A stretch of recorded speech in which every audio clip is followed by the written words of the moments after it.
So the collective internship that we did this year was in collaboration with WWF in Indonesia.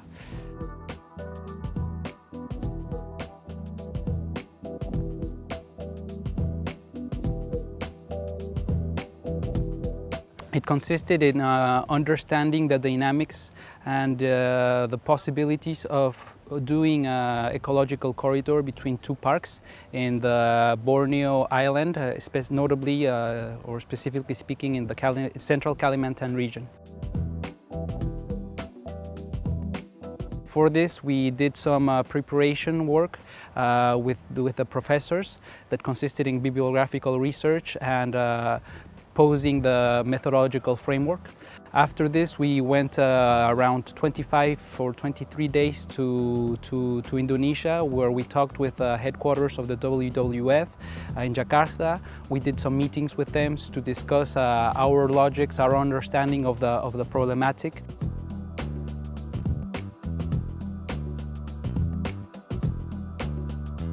And then we went to the Palangkaraya, which is the capital in Central Kalimantan, where the WWF Palangkaraya is situated. And with them we got a little bit deeper into the subjects that we're going to approach in the villages.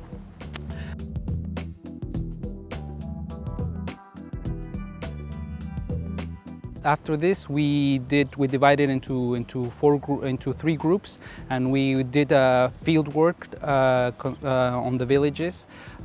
We did semi-structured interviews, landscape recognitions and readings.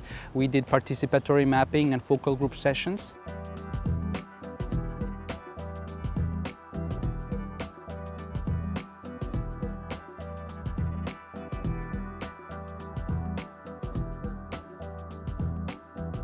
Then we did a restitution of this work to the Palangkaraya offices of WWF and also in the main headquarters of Indonesia in Jakarta.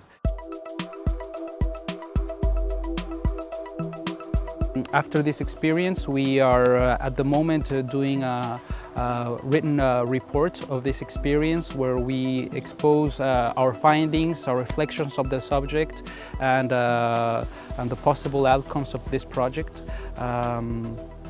So this is what the collective fieldwork consisted in, and the collective internship consisted in. Déjà, merci d'être là, donc à la restitution du travail de 4 semaines qui n'est pas encore fini, puisqu'en tout il dure 5 semaines des étudiants du master spécialisé Forêt, Nature, Société, Management International, qui a cette année eu lieu à Bornéo, à Kalimantan, en Indonésie, et qui a porté sur la mise en place, ou le projet de mise en place d'un corridor écologique pour les orang-outans par WWF-Indonésie.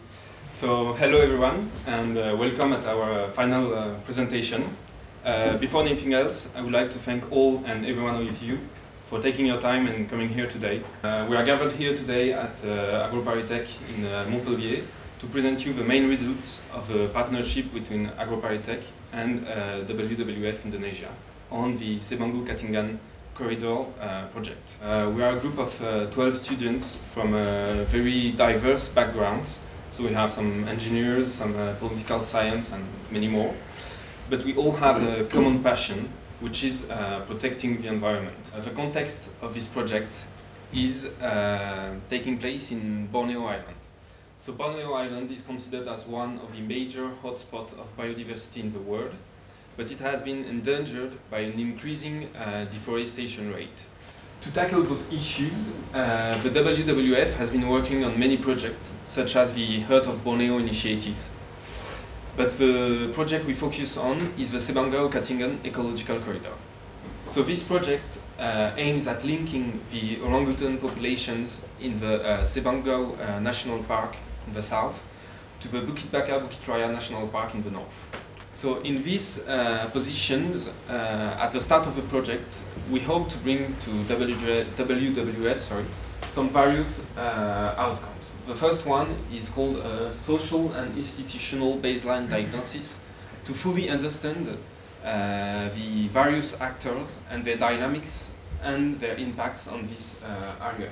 So to easily answer those outcomes, we decided to ask ourselves one main research question that is written right here.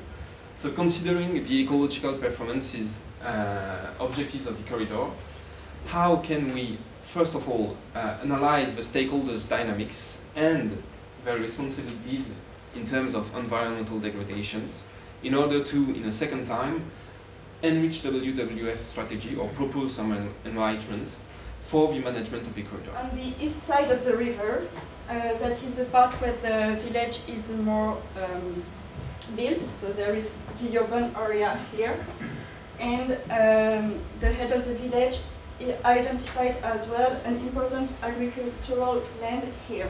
We didn't identify any important conflicts between the villagers and the concession.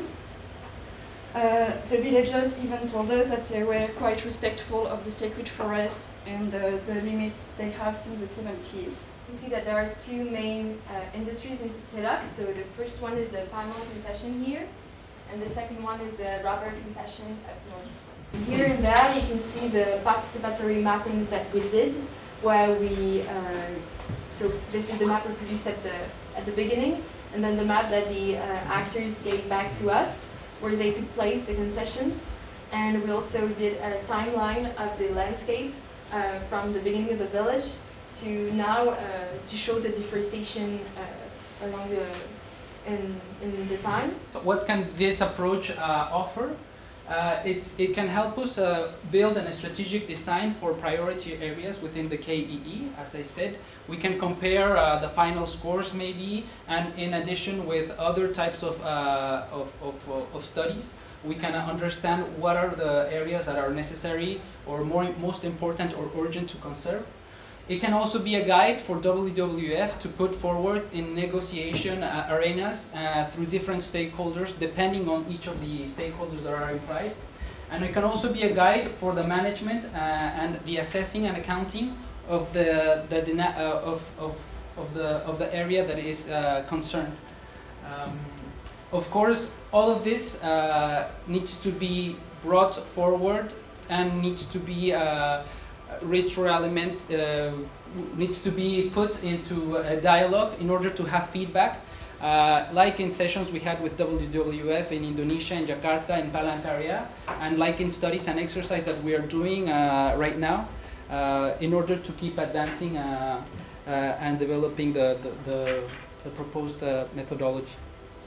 So without further saying, thank you very much. Berbagi dan belajar means sharing and learning, which was the logo of the trip. And if you have any questions, we're here to answer.